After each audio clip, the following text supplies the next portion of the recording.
Assalamu alaikum, you're watching Desi TV USA and I'm Sayyida Noor Fatima. Let's have a look on today's special report.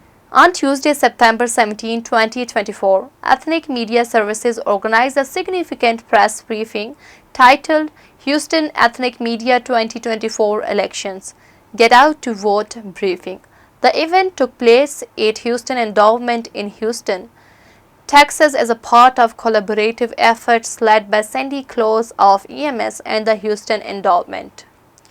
The briefing featured key speakers including 𝐶 Executive Director of League of Women Voters, Desi Zamora, Field Manager at My Familia and Action, Abigail Trino, Executive Director at Elite Votes, Chris Valdez, Director of Communication at Houston in Action, Deborah Chen, Program Director at OCA Greater Houston Area, Ajay Durrani, Treasurer at 𝐵𝐔𝐄, and Hyunja Norman, Executive Director at 𝐓𝐇𝐈𝐒. The central theme of discussion was the critical importance of voter participation in the upcoming elections. As Ajay Durrani from 𝐵𝐔𝐄 emphasized, every single vote counts and every vote is important. With early voting set to begin on October 21st, the message was clear: avoid long lines, save time and energy by voting early. This collaborative push to educate diverse communities about the power of their vote highlighted the ongoing efforts of various media platforms to ensure wide voter turnout.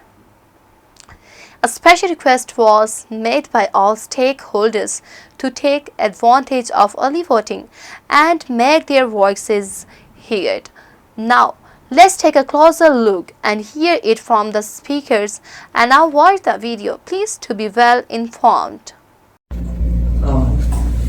The challenges of getting to vote, is it getting harder or easier, and why is a topic. I'm just thinking as an editor that's a good question, and here are some great sources that can address that question. This is really helpful because here I'll go back to California.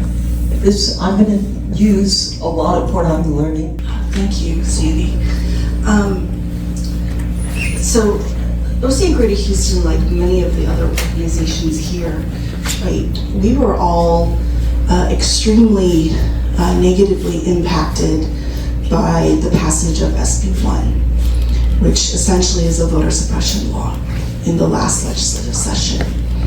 And the passage of it, plus all the misinformation and disinformation around it, created a lot of confusion, frankly, I think fear. Thank you, Sandy, and thank you for convening this. I think I will speak for all of us over here that we all will benefit from Ethnic Media Services having this kind of convening, but we hear from all communities. Because one of the issues that has always been is there's no one individual organization that speaks for all. Anyway, let me talk about 𝐵𝐔𝐄 a little bit, and then I'll address exactly what you said.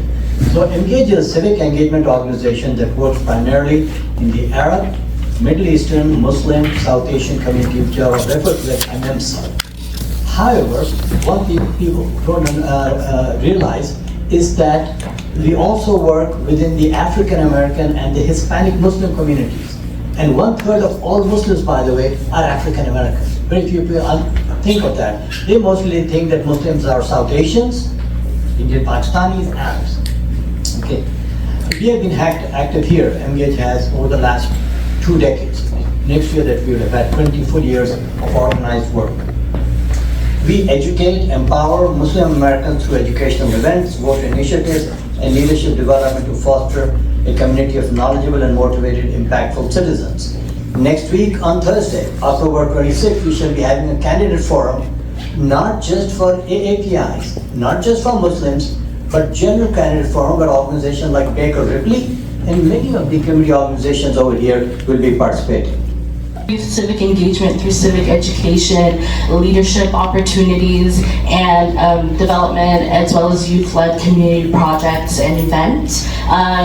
We really started out to address that low voter turnout in the 𝐂𝐈𝐓 area, and if you don't know where that is, that's in the southwest Houston area, and it's really known as kind of that cultural area with a lot of migrants there, and it's in the District F area, and in the past, District F has also been dubbed as the Forgotten District, but through the work with 𝐂𝐈𝐓 Votes and a lot of our community partners, we worked on making sure that it's the district worth remembering, and it's the followers and interaction with the younger folks. Yeah, what we use is so you can always hashtag Mi Familia en Acción. We do Latinos Unidos, which is Latins together, and we do Siempre Juntos Always, or hashtag.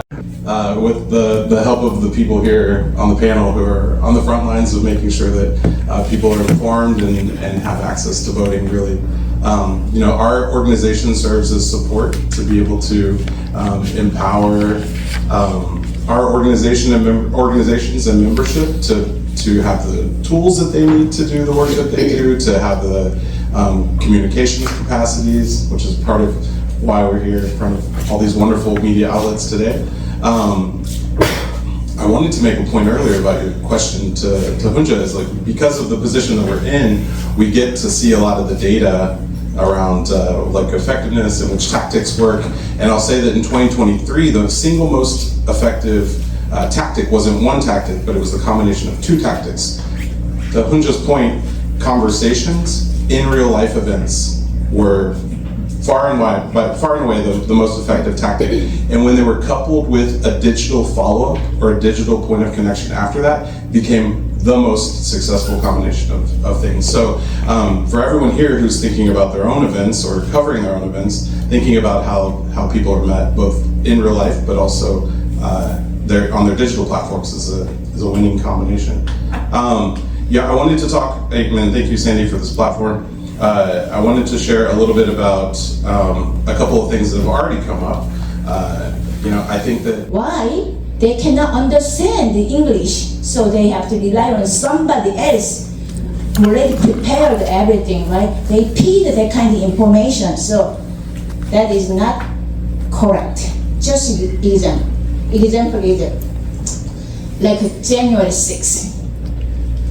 When I saw that January 6th, I realized I was so angry and I was so mad, So I was so angry.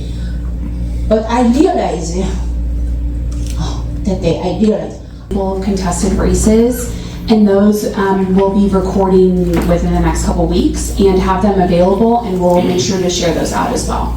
Okay, last question for now. First of all, thank you once again. The League of Women Voters is doing an excellent job.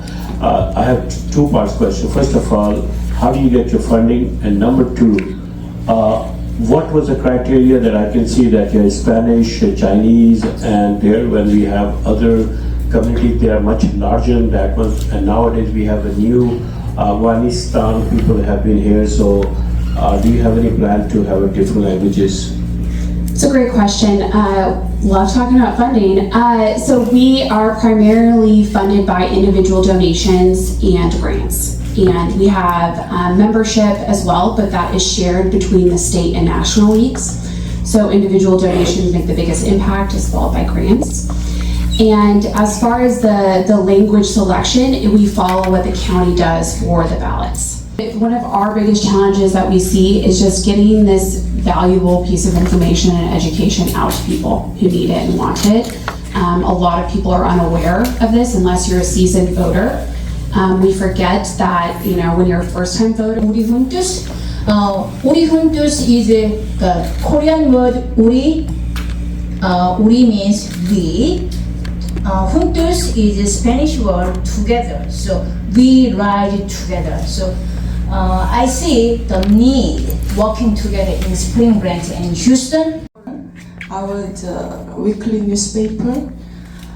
Before our newspaper at the small population immigration community, Harris County, the ballot will have Chinese language, Chinese ballot. So that's why we hope that through our media, we can be eyes, ears for the community to report on the issues. People should. Chinese daily news. We've been in the market for about 40-something years. Welcome today in our space.